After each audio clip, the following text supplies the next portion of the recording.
about second breakfast. Time for second breakfast. What's up, everybody? Monster from Breakdowns for Breakfast here with another second breakfast. Today will be part 2 of our Loudwire Top 50 NuMetal albums of all time blind react. Just rolls right off the tongue. Now, if you didn't hear the first episode, which why in the hell would you listen to this one before listening to that? But I digress. Basically, Loudwire put out a top 50 NuMetal albums of all time this year, January 2025, and I am blind reacting to them. We went through the first 10. Some of them made sense, some of them didn't, and I'm going to do this at the top of each one of these. This is my prediction for the top 5. Not in any particular order. I'm not saying they're my top 5. I just think these will be the top 5. We have Korn, Follow the Leader, Limp Bizkit, Significant Other, System of a Down, Toxicity, Deftones, White Pony, and Linkin Park, Hybrid Theory. That's not in any particular order, but that's the 5 that I think will be the top 5, or at least in the top 10. So we stopped at 41 with, I got them here because they were starting to come apart, with Kitty Spit was number 41. So here we go. The next 10, starting at number 40 with Korn, Untouchables. Now, this is the first time Korn has appeared on the list, and Untouchables is a pretty interesting album because we'll definitely see Korn at least 2 or 3 more times before this list is over. Untouchables, I think, is where a lot of hardcore Korn fans started to fall off a little bit, because my personal favorite Korn album is, in fact, Follow the Leader. But I think the self-titled, Life is Peachy, Follow the Leader, and then Issues. Even some people were starting to call it at Issues because they were getting more mainstream. The songs were getting a little bit more punchy and catchy. And so I think a lot of the diehard fans were starting to fall off. But they were still at like the height of their popularity.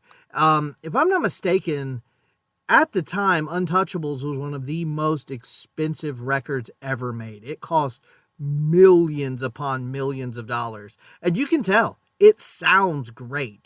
Here to Stay is still a live staple. There's a couple other good songs off that album as well. Not sure, like right off the top of my head without looking it up. But I like that album. I was still pretty much on board for Issues and Untouchables. After that, I started to kind of lose it a little bit, and especially the albums without Brian Welch head, they were lacking a little bit for me. I actually think their most recent couple albums were really good, and I believe they're in the studio now working on another record. So, yeah, this will not be the last time we hear from Korn. I guarantee it. So, number 39, we've got Dope, Felons, and Revolutionaries. Now, I'm going to be honest with you. Dope is not one that I have really followed. I know I've listened to this record. I think this is the one that has the cover of Spin Me Round, which I think that's probably about as popular as they ever got. But I've never been big into Dope, the band or the drug. And so I don't have much to say about this one. I have listened to it, and I don't mind Edsel Dope's voice. I think it's fine, but I don't love it. So that was a bit of a hurdle for me, and nothing really stuck with me off of this. So if you love Dope, specifically the band, I don't want to hear it if you like the drug. But if you like the band and you like this album, tell me why. Because I know I've heard it. It has not stuck with me. I couldn't tell you much off of it. On my top 50 list, I probably wouldn't even put a Dope album. So that's where we're at on that one. So, okay, number 38, Machine Head's The Burning Red. Now, this is an interesting one because it's funny. Rob Flynn from Machine Head, the lead vocalist, has really gone back and forth on this album because they have always had a little bit of touch of like that groove and bounce to their music. Like Burn My Eyes and their early stuff had that. But The Burning Red is when they started like wearing baggy pants and spiking their hair and they became to like adopt not just the nu metal sound, but the nu metal visual that goes with it. I love this album. This is my favorite Machine Head album. I think it's the favorite of a lot of nu metal fans. But it's an outlier in Machine Head's catalog. They started off more in sort of a, I would say, kind of groove metal Pantera style. They did a little bit of a nu metal thing with the Burning Red, and the album after this, I think it was called Supercharger. And then they went to pretty much just straight heavy metal after that. But the Burning Red has a lot of fun songs. Desire to Fire, Silver. There's some pretty heavy duty stuff lyrically on there as well. But musically, it's got a lot of bounce. It's got a lot of groove. Rob Flynn, there's been some talk about his vocals on that album. I like him. I think he sounds good. He's not much of a rapper, and I hesitate to even say he's rapping on this album, but it sounds more like rap than it does on any other Machine Head album. I'll put it that way. But yeah, The Burning Red, that's a great nu metal record. It definitely deserves to be on the list. Maybe not 38. Honestly, I'd put it a little bit higher, maybe in the like 29, 30 range, but hey, there's a lot of good nu metal albums out there, so we'll see where we get. All right, number 37, Mushroom Head, 13. I don't love Mushroom Head. They're one of those bands, like a lot of, I think a lot of people are this way. They're one of those bands that have songs that I like, but I've never really enjoyed a full album. Mushroom Head is one of those bands that live is great. I've actually, one of my bands opened for them one time, and it was really cool to see that, especially because it was a smaller indoor venue. So to see all 9 of them crammed on stage, a bunch of percussionists and all the costumes and everything, I love all that. Like, I'm into all of that. But there's something about the vocals, and some of the music kind of drags on. See, that's part of the problem I have with Mushroom Head in general. And I'm speaking generally because I cannot tell you a specific song off of 13 without looking it up. Again, I know I've heard it. I know I've listened to it. And, maybe I'm missing out. Maybe Dope and Mushroom Head are the 2 coolest nu metal bands on the planet, and I'm missing out. But I've played with them. They're a lot of fun live. I don't know that I would put a Mushroom Head album on my list. However, with all that being said, my wife, even more so than myself, absolutely loves the song QWERTY. I know it's not off of this album. It's a more recent song. And then since they've gotten the new female vocalist, they did a music video that's very Evil Dead centric, which is a wonderful music video. So, yeah, not the biggest Mushroom Head fan. Sorry if you are. But yeah, moving on. All right, number 36, Orgy, Candy Ass. Now, this is one I can talk about. So, I remember I tried to buy this album when it first came out, which would have been sometime in the probably late 90s. So, I was still a teenager. And I remember taking it to my mom or my dad and being like, we were probably at Borders, and I was like, hey, can I get this CD? And they were like, I don't think so. And I said, well, it doesn't have a parental advisory sticker on it.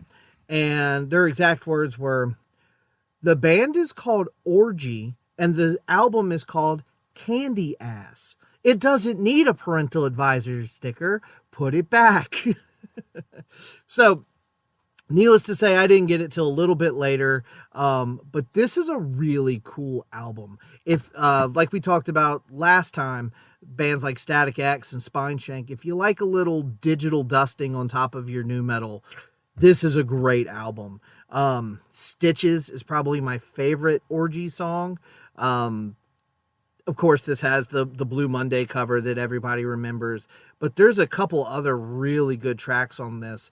This is one of those albums, too, that I hesitate to call it nu metal. It gets lumped into the category because they were on the Family Values tour with Korn and Limp Bizkit. They collaborated with those guys a little, but it's it's not industrial either, so it's kind of hard to say. I mean, I guess you put it in NuMetal because it came out around the same time. They did a lot of shows together with big NuMetal bands, so sure, we'll call it NuMetal. But whatever you want to call it, great album. I would definitely probably have this on my top 50. If you're not familiar with that one, which if you're listening to this, I'm sure you are, very good. Also, Vapor Transmissions, the album right after this, had a lot of good songs too. They might have, I know they're still around. Jay Gordon still puts out new material just recently. But I have kind of fallen off. Those first two albums though, Candy Ass and Vapor Transmission, are both really, really good. Candy Ass is really good. Stitches, great song. All right, number 35, Coal Chamber by Coal Chamber.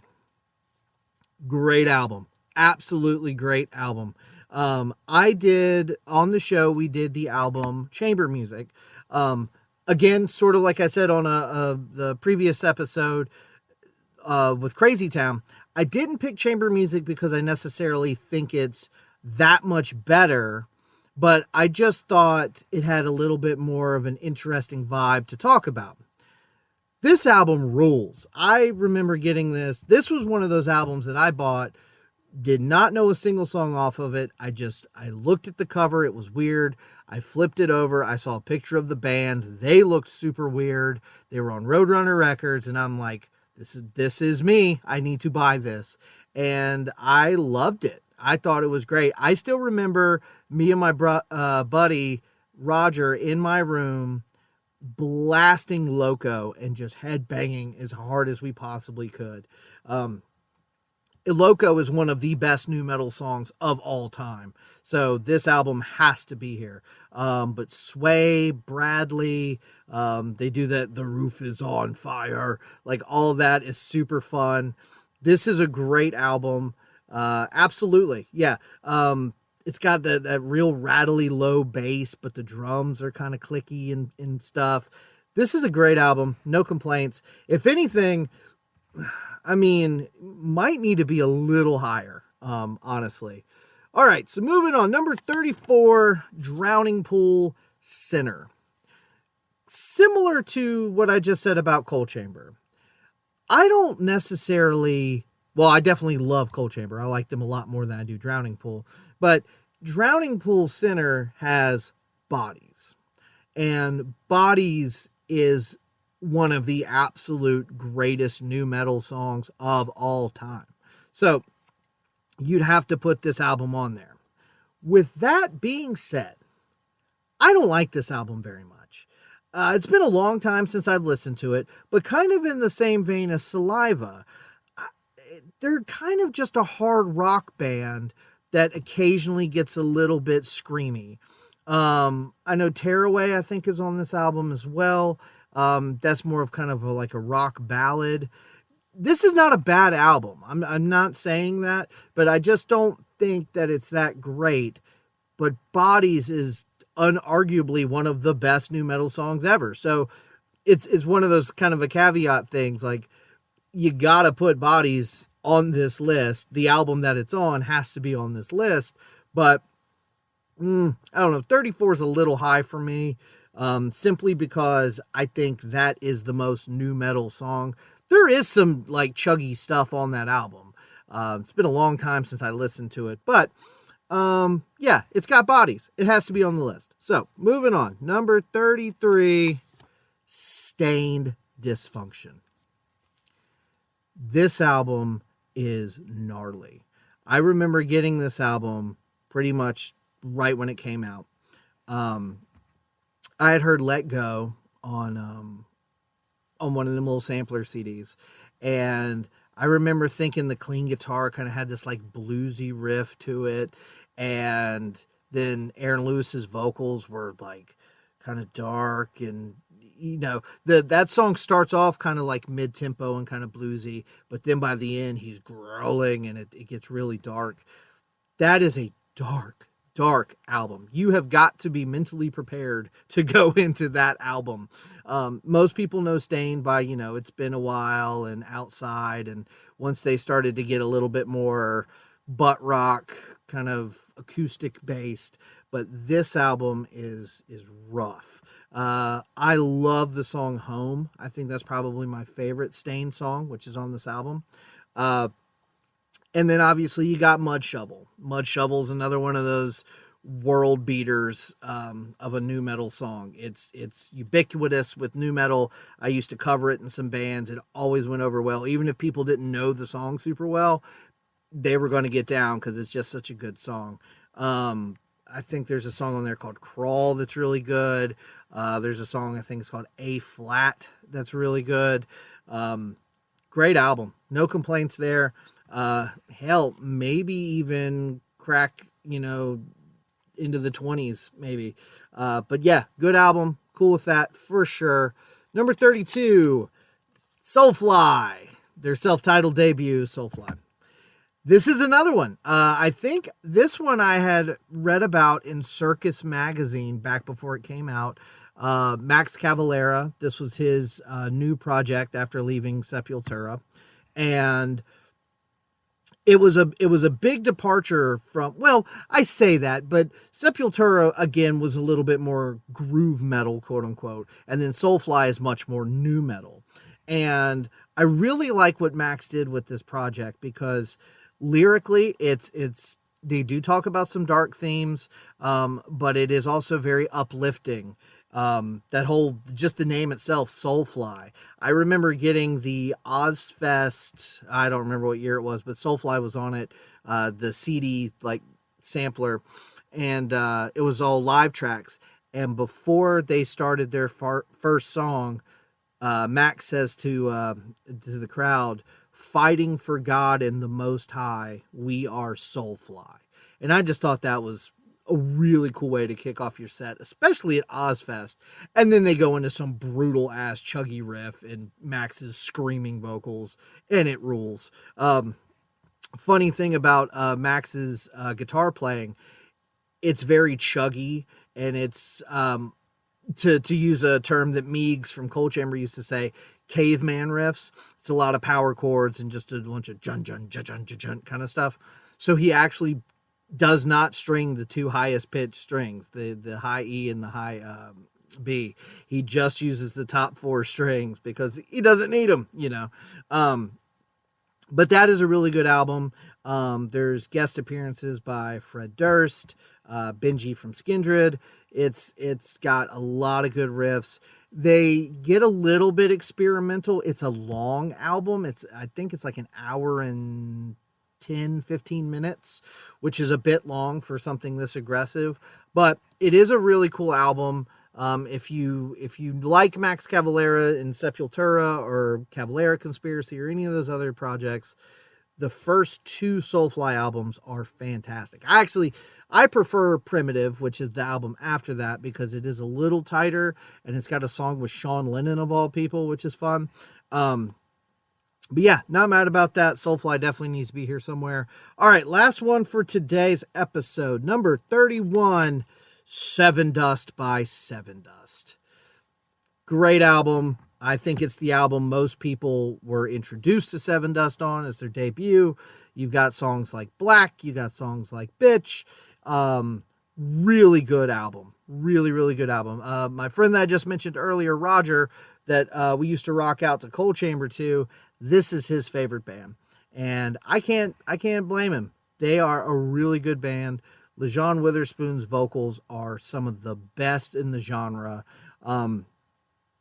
I do think they get better. Like, I think this is a good album, but it sounds like a debut album. Once they really come into their own on the next album, Home, they really dial in their guitar tone, and Witherspoon's voice just gets even better. But I get why you would go with this one. I hope we see Sevendust again, because, again, this is not a bad album at all, and Sevendust 100% deserves to be on this list. But I'm just thinking of Home and Seasons and Animosity. There's just so many good Sevendust records that I hope they make a second appearance, at least one more appearance, because this is a good album. I get why you put it on here because it's the debut, and Black is probably, at least at one point was their most famous song. Probably still is, honestly. But yeah, so okay, not mad about that. Seven Dust deserves to be here. And so that is it for today's. We will do the next 10 on the next episode, whenever that may be. Probably next Thursday, depending on, unless something crazy happens that we just have to talk about. But yeah, so that's the first 20. If you agree, if you disagree, if you agree with me or disagree with me, please let us know. breakdownsbreakfast@gmail.com. Obviously, hit us up on Facebook, Instagram, X, all those places. And yeah, until next time, I hope you have a great day.